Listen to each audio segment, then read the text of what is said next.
Bismillahirrahmanirrahim. Qala al-mu'allif rahimahullahu ta'ala wa nafa'ana bi'ulumihi fid dharain amin ya rabbal alamin. Wathani al-ismu. Mabhas yang berkaitan dengan Bismillahirrahmanirrahim ada 5. Pertama huruf ba, yang kedua isim, ketiga lafzul jalalah, keempat ar-Rahman, kelima ar-Rahim. Yang kedua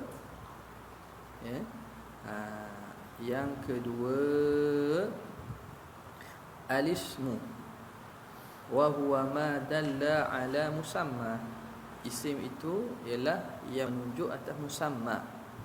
Nama itu ialah lafaz yang menunjuk atas yang dinamakan. La ma qabala al-fi'la wal harfa. Bukan maksud isim di sini yang regu bagi fi'il dan juga huruf. Regu dia lah saing bagi fi'il dengan huruf. Itu pada uruf an-nahwiyin. Isim pada uruf nahwiyin ai ma qabala al-fi'la wal harfa, yang regu dengan fi'il dan juga huruf. Qasimu, qasim dia ialah fi'il dan huruf. Jadi bukan maksud situ. Kita bukan maksudkan isim dalam perbincangan nahwu. Tapi kita maksudkan di sini ialah isim dengan maksud sesuatu yang menunjuk atas musamma, atas yang dinamakan. Lianna dhalika istilahun nahwiyun, kerana demikian itu mana ma qabala al-fi'la wal harfa ialah istilahu nahwi, istilahu nahwiyun, istilah yang dibangsakan kepada nahwu. Ya, habis itu. Wa huwa al-ismu mushtaqqun minas sumuwi. Sekarang ni ishtiqaq, tempat ambilan lafaz isim tu daripada mana. Dia itu isim itu sendiri ambil asalnya daripada mana? Mushtaqqun minas sumu. Ishtiqaqnya daripada sumu lah. Atas pandangan al-Basriyi annal kalimat asluhal masdar. Maka asal bagi isim masdar asalnya mu. Satu pandangan mengatakan daripada sumu, bimakna al-ulu. Sumu tu makna uluwi, tinggi. Apa munasabah? Jadi kalimah mana-mana lafaz satu, isti'mal lafaz, wada' lafaz, perletakkan lafaz itu mesti ada munasabah lah. Tak. Jadi orang Arab tidak letakkan sesuatu nama pada sesuatu kecuali li munasabatin bainahuma. Ada munasabah pada antara keduanya, antara musamma dengan isim. Jadi di sini kenapa benda itu, isim itu dinamakan isim? Nama itu dinamakan isim. Kenapa? Ambil isim dengan asalnya daripada sumu. Sumu. Jadi ambil daripada sumu itu isim.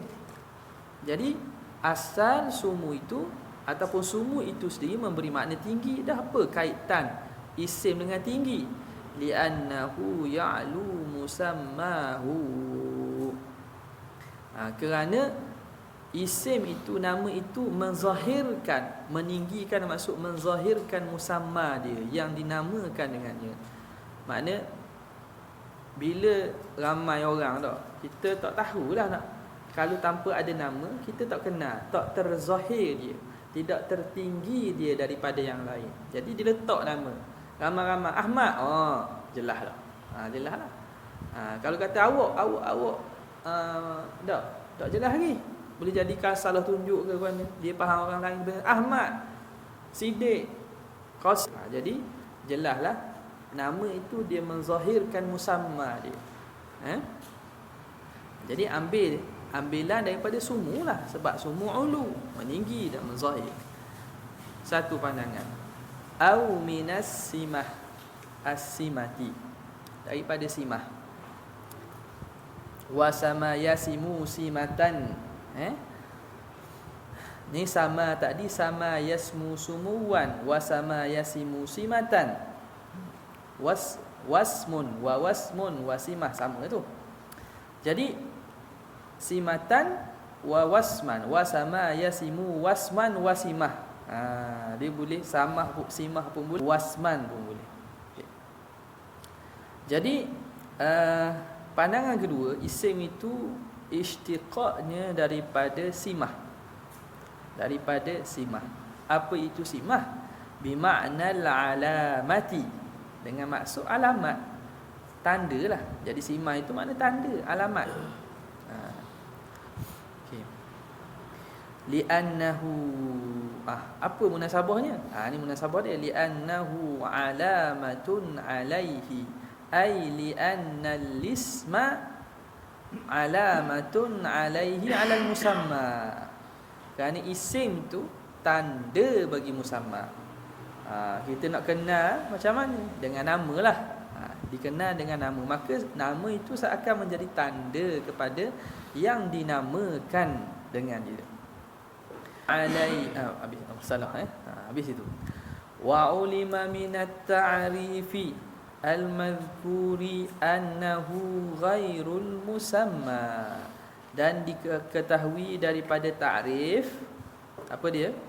Ta'rif dia madalla 'alal musamma tu. Faham daripada ta'rif itu annahu annalis ghairul musamma. Isim tak sama dengan musamma. Isim tu lain, musamma tu lain. Makna Zaid, diri Zaid itu satu. Zaid, nama Zaid tu lain. Jadi nama dia tu lain daripada diri Zaid. Ada bezalah.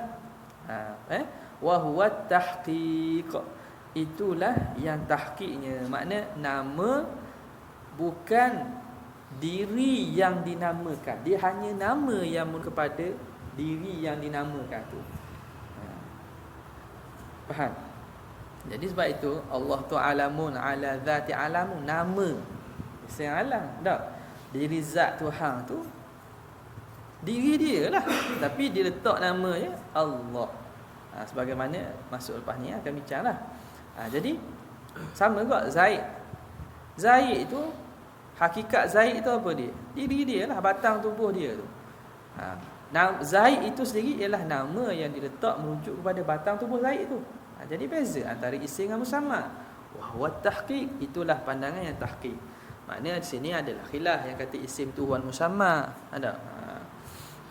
Jadi kesimpulannya, kalau kita maksudkan dengan nama itu musamma, maka dia nak satu. Dia samalah. Idza urida bil ismil musamma wa huwa nafsuh. Tapi idza urida bil ismi ghairul musamma, maka dia lain. Tengok atas qasad tu. Habis. Ni tak sebut dah. Naam. In urida bihil madlulu fa huwa ainul musamma. Kalau dimaksudkan dengannya dengan isim tu madlul isim, yang ditunjuk oleh isim, apa dia? Musamma. Bila kita panggil Zaid, kita maksudkan Zaid itu ialah diri Zaid itu, fa huwa ainul musamma. Dia diri orang yang dinamakan. Okey. Macam sabbihisma rabbikal a'la, dalam Syiah al-Babi al-Anbabi sebut sabbihisma rabbikal a'la, sucikan isma rabbikal a'la, nama Tuhan kamu yang maha tinggi. Maksud benda murah situ. Suci nama ke suci Tuhan tu? Suci Tuhan tu. Jadi isim urida bihil musamma. Sucikan Tuhan kamu maha tinggi. Okey. Jadi itu maksud dia, in urida bihil madlulu fahuwa ainul musamma. Wa alaihi, atas pandangan inilah yuhmalu kalamu man atlaqa annahu ainul musamma. Ditanggungkan, difahamkan perkataan orang yang mengitlaqkan, menyebut secara mutlak, sebut secara umum, annahu ainul musamma, anna lisma ainul musamma, bahawa isim itu diri musamma. Pada pandangan yang mengatakan ghairul musamma lah. Pandangan kedua kata alismu huwal musamma. Jadi fahamnya kan, fahamnya muradnya dia sebut isim merujuk pada madlu isim tu. Faham Habis. Wathalithu, yang ketiga, lafzul jalali. Bismillah, lafzul jalalah. Wa huwa alamun ala dhatihi ta'ala. Allah itu, lafzul jalalah itu ialah alam, nama bagi zat Allah Subhanahu wa ta'ala. Ala sabili alamiyati syakhsi, atas jalan alamiyati syakhsi. Alamiyati syakhs, alamus syakhs. Dia ada alamul jins, ada alamus syakhs. Isim alam ni apa? Isim alam lah. Isim alam ada dua. Alamus syakhs yang merujuk kepada makna yang khusus, orang tertentu, benda yang khusus. Zaid, Ahmad, dia tu je lah. Dia ada alamul jins. Alamul jins rupa macam nama khusus, tapi makna dia umum. Masadak dia banyak. Realiti yang bernama dengan tu banyak. Contoh apa? Contoh nama dak. Kita kata Ummu Iryad. Tu dalam apa nama ni? Ummu Iryad ni laba-laba orang Arab panggil. Macam nama orang, tapi gelaran dia. Bahasa senang kita Pok Belang lah. Bahasa Melayu kita Pok Belang. Kalau ikut Pok Belang nama khusus lah. Tapi adakah merujuk pada hakikatnya seorang? Tak. Segala harimau tu dipanggil pakai Pok Belang. Tu alamul jins. Ada pun alamul syakhs, memang nama khusus lah. Zaid, Ahmad, Qasim, memang rujuk pada dia. Dah ada kat nama Zaid, tu Zaid lain. Tak kira lah. Ni kita bercakap, dia sebut Zaid merujuk pada orang tu. Okey. Maka Allah itu ala sabili alamiyati syakhsi. Alam, isi alam asyakhs, alamus syakhs, ala tahqiq, at-tahqa yang tahqiq. Supaya bila kata alamus syakhs, bila sebut Allah merujuk kepada zat yang wajibul wujud, yang satu tu. Bukan makna Allah tu boleh pergi ada yang lain bernama dengan Allah, tak ada dah. Sebab kalau alamul jins, hakikat masadak bagi nama tersebut banyak. Ada. Jadi banyak, bila banyak, adakah Tuhan itu? Tak. Bila Tuhan, nama Tuhan hanya merujuk pada satu je. Satu je. Sebab tu dia kata dia alamiyati syakhsi ala tahqiq. Jadi tak betul lah nama Tuhan nak guna bagi selain pada Allah Ta'ala. Okey, perkataan ni wa in kana la yajuzu an yuqala dhalika illa fi maqamit ta'lim.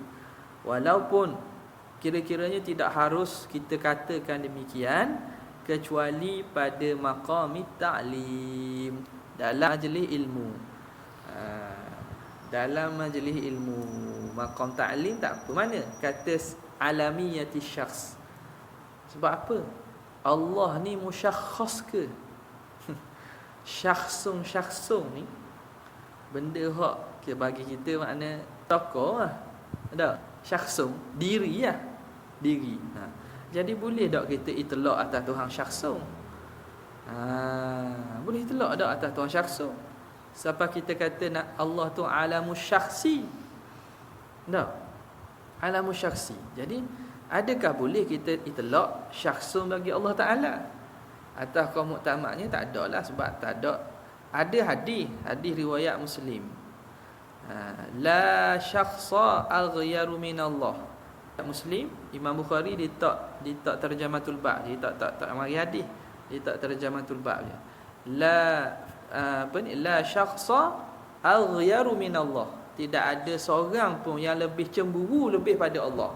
Walidzalika haramal fawahish. Kerana itu Allah Taala haramkan perbuatan zina dan seumpamanya. Jadi dalam hadis ni ada cerita. Ada cerita, makna ada seorang tu dia ghairah, tengok ghairah ni cemburu kan, bukan makna ghairah tu gairah. Tu gairah itu naik nafsu, ni ghairah maksudnya cemburu. Ada seorang cemburu sangat dengan isteri dia, maka Nabi takjub.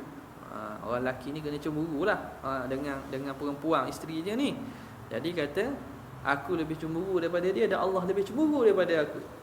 Maknanya cemburu kat mana? Allah Ta'ala tak suka orang buat maksiat, orang langgar perintahnya. Itu maksud dia. Jadi dalam hadis riwayat Muslim tu dengan lafaz la syakhsa aghyaru minallah. Kalau riwayat lain la ahada atau la ahadun aghyaru minallah. Itu lagi jelas lah, mafhum lah. Tapi di sini kerana sebab datang bukan secara mutawatir tak, maka nak isbat tu khilaf di kalangan ulama, boleh isbat tak boleh isbat. Okey, jadi sebab itu, sebab faham daripada lafaz syakhsu itu sendiri benda yang tidak sesuai bagi Allah Subhanahu Wa Taala. Sebab musyakhah ni makna syakhsu faham diri je. Jadi kerana dhiqi al-lughah digunakan alamiyati syakhsi. Sebab tu kalau moleknya alamun maksus, senang. Alamun maksus, nama alam hak maksus, tak ada masalah. Okey. Jadi di sini sebab tu Imam Bajuri kata tak sesuai sebut kecuali pada maqam ta'lim, sebab kena tahu belaka dah lah. Makna alamun syakhsi merujuk kepada pembahagian dalam masalah nahwu, bukan pada masalah syakhsu itu sendiri. Sebab kerana lafaz syakhsu itu nak itlaq atas nama Tuhan tu kena datang secara tauqifi.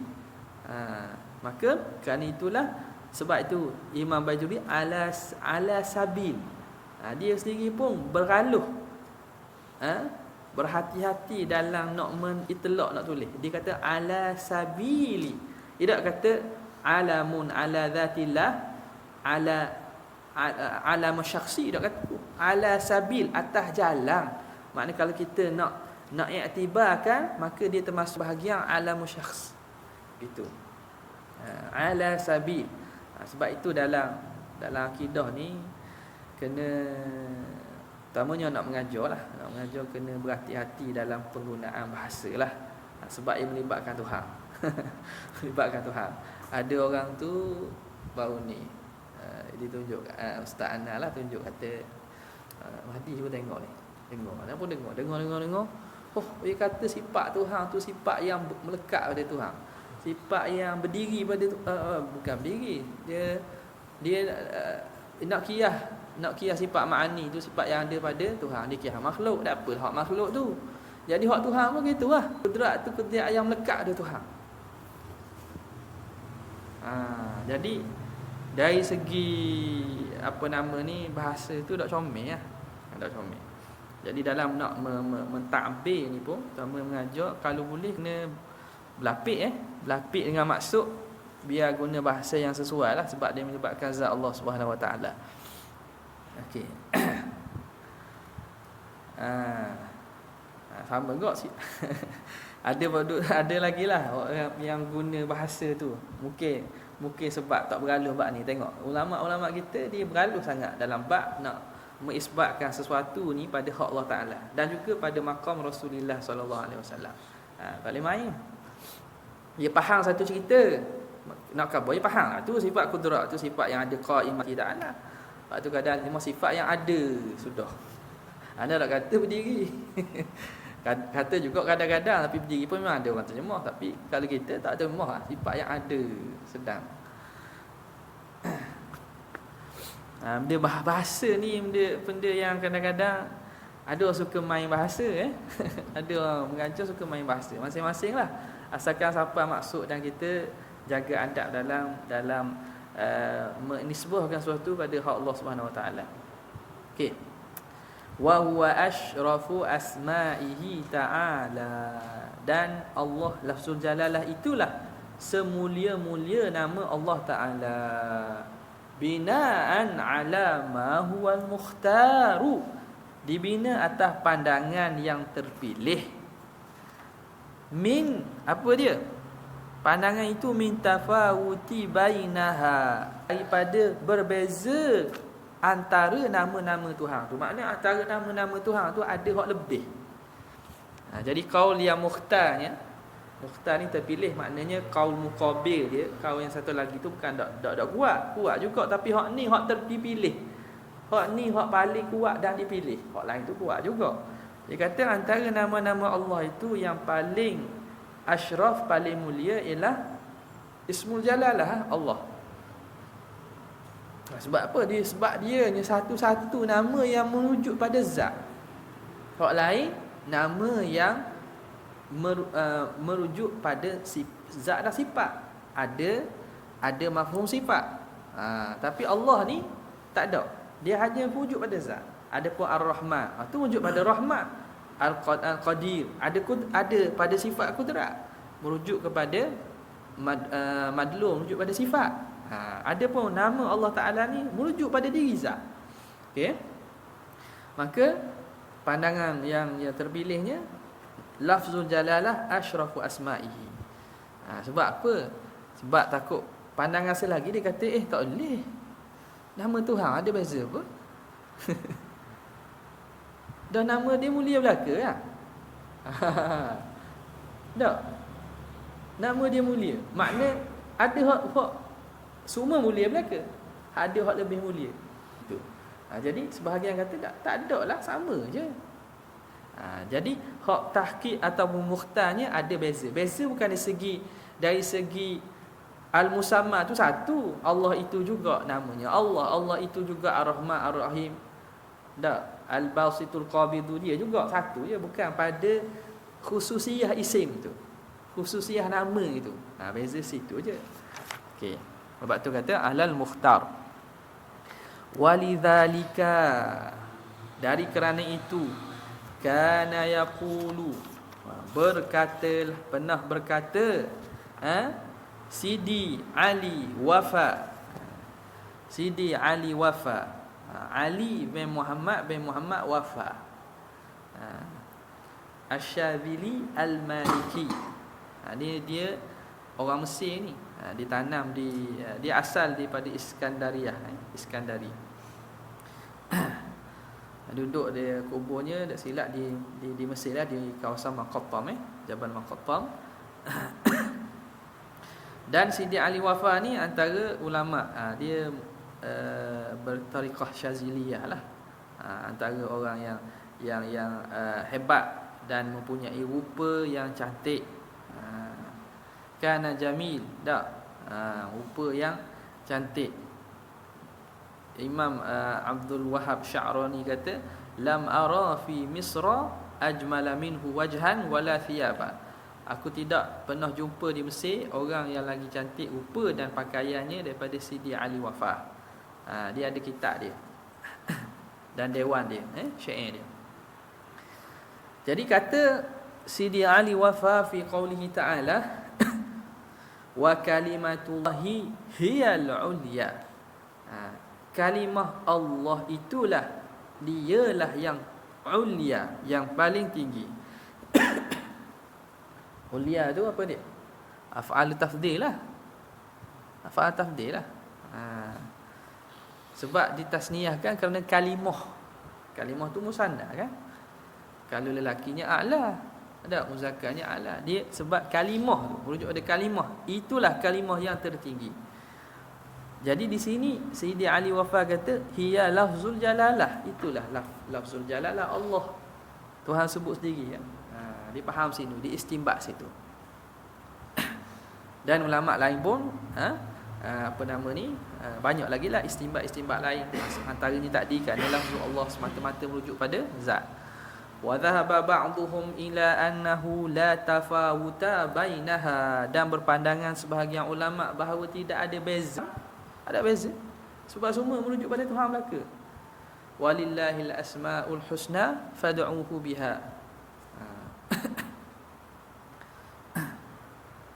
Qul ud'ullaha aw ud'ur rahman ayyamma tad'u falahul asmaul husna. Panggillah Allah, panggillah Ar-Rahman, ya Allah ya Rahman. Apa-apa nama mu panggil, bagi Allah ada nama-nama yang mulia. Liruju'iha, kenapa tak ada beza? Ni illah la tafawuta. Liruju'iha kulliha ila dzatil muqaddasati, kerana kembalinya semua nama-nama itu kepada zat yang maha suci. Wa huwa ismullahil, habis tu zat yang suci, titik. Wa huwa ismullahil a'zam, itulah ismullahi al-a'zam, nama Allah yang paling agung, nama yang paling agung indal jumhur, berdasarkan Nabi yang kata, Nabi kata siapa yang berdoa dengan ismul azam, Allah Taala akan kabulkan. Siapa yang meminta dengan ismul Allah azam, Allah Taala akan terima doa dan permintaan dia. Idza du'ita bihi ajabta wa idza sa'alta bihi a'tak. Atau kama qala Rasulullah SAW, nama Ismul Azam ni, siapa yang doa minta dengan Ismul Azam, Tuhan akan beri. Siapa doa, Tuhan akan dengar. Jadi Ismullah Al-A'zam di sisi jumhur ialah Allah tu lah. Nama Allah itu. Okey. Waqtaran Nawawiyyu, dan telah memilih oleh Imam Nawawi annahul hayyum, Ismul A'zam tu ialah Al-Hayyul Qayyum. Jadi apa nama ni? Kenapa dah kata kalau Allah, Nabi sebut siapa yang berdoa dengan nama Allah ni Tuhan makbul, dah buat apa kita berdoa dengan Allah ataupun atas pandangan Imam Nawawi Hayyul Qayyum? Kenapa tidak dimakbulkan? Kerana lifaqdi syurutid du'a, kerana tidak cukup syarat doa. Syarat makbul doa tu tak cukup. Wa min ahammiha aklul halal, antara yang paling penting lah makanan yang halal. Itu ulama sebut tu sebab apa? Sebab sama sekarang makanan halal payah nak cari, yalah. Kicap kita beli. Siapa nak buat kicap ni? Budu beli. Berah beli kau. Lepas tu Imam Nawawi, ayah dia hantar makanan daripada duduk di mana tempat dia? Nawa. Daripada Nawa hantar makanan, mak dia masak tu. Sebab buah-buah di Dimash tu kadang-kadang ditanam pada tanah wakaf. Tanah wakaf orang tanam. Lepas tu bukan bayar. Lepas tu jual ke pasar. Bergaluh. Jadi apa-apa pun ulama sebut kerana tidak ada syarat makbul doa tu tak dipenuhi, sebab tu Tuhan tak terima. Okey. Habis. Warabi'u wal khamisu, yang keempat dan kelima, Ar-Rahmanur Rahim. Allah Taala.